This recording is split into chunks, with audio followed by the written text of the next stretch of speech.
আসসালামু আলাইকুম এভরিওয়ান, সবাই কেমন আছেন? আশা করি আল্লাহর অশেষ রহমতেই সবাই ভালো আছেন। আমাদের রোজা তো শেষ পর্যায়ে, আজকে কিন্তু আমাদের খুশির যাত্রাদের আয়োজন চলছে। আর মনটাও খুব খারাপ লাগছে, কারণ হচ্ছে এতগুলো সময় কিভাবে যে পার হয়ে গেল। আসলে আমার কেন জানি মনে হচ্ছে এবার রোজাগুলো খুব তাড়াতাড়ি চলে গিয়েছে, এর জন্য মনটা খারাপ লাগছে। আর আরেক দিক দিয়ে ভালো লাগছে যে আমাদের খুশির ঈদ চলে এসেছে।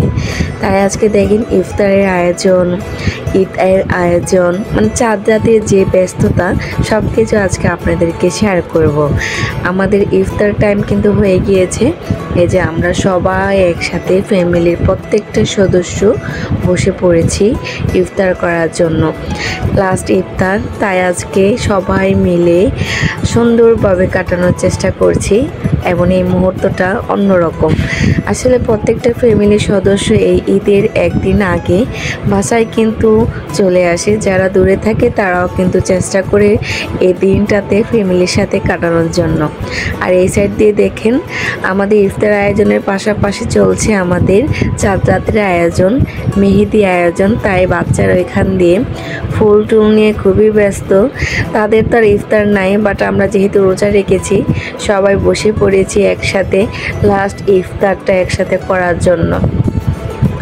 আমার তো ওইটা ভেবে খুবই কষ্ট লাগছে, কার জানি আজকে লাস্ট ইফতার, কার জানি আজকে লাস্ট সেহরি আমাদের চলে গিয়েছে।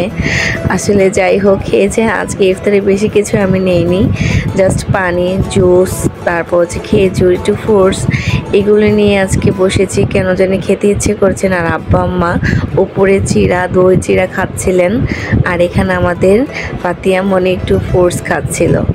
আমার মানহা তো আজকে খুবই খুশি।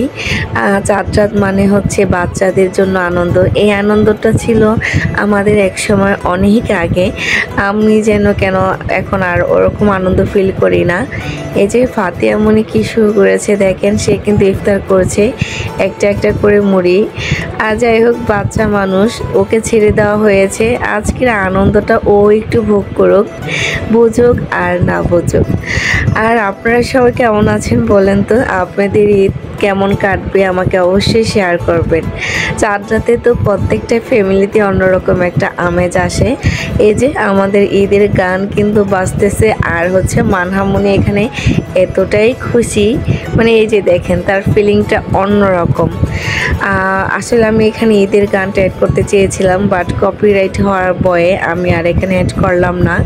এই যে তারা কিন্তু হাতে কাঠগোলাপ দিয়ে পরবে, ফুলগুলো সব সুন্দর করে তারা সাজাচ্ছে। প্ল্যানিং ছিল অন্যরকম, বাট শেষমেশ অন্যরকম প্ল্যানিংয়ে চলে গিয়েছি আমরা।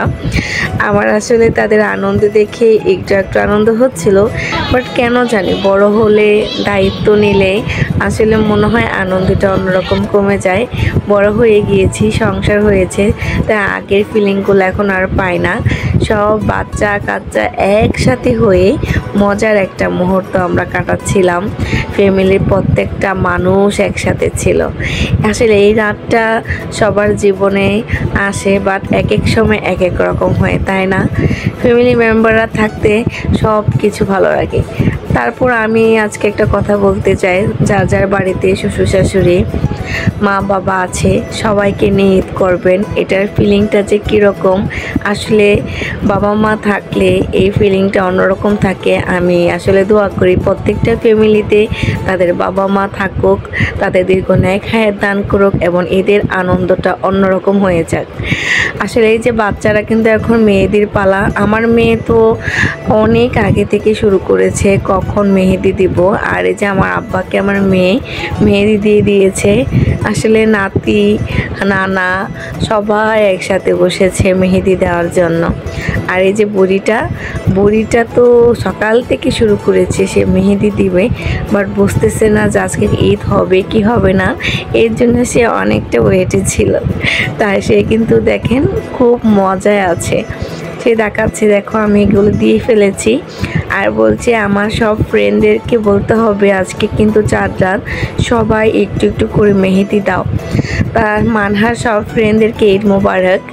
আসলে ব্যস্ততার কারণে হয়তো বা কারোর সাথে কথা হচ্ছে না, বাট সবাইকে ঈদ মোবারক জানিয়ে দিলাম। আমার মানহার শেষ, এখন এই যে আরেকজন একের পর এক বড়ভাবে কিন্তু ধৈর্য সহকারে সবাইকে মেহেদি দিয়ে দিচ্ছে। আর ডিজাইনগুলো কিন্তু খুবই সুন্দর, অনেক সুন্দর হয়েছে। আসলে আমরা সবাই বসে যখন এই মেহেদিগুলো দিই আমাদের মনে অনেকটা শান্তি চলে আসে। সবাইকে ঈদ মোবারক।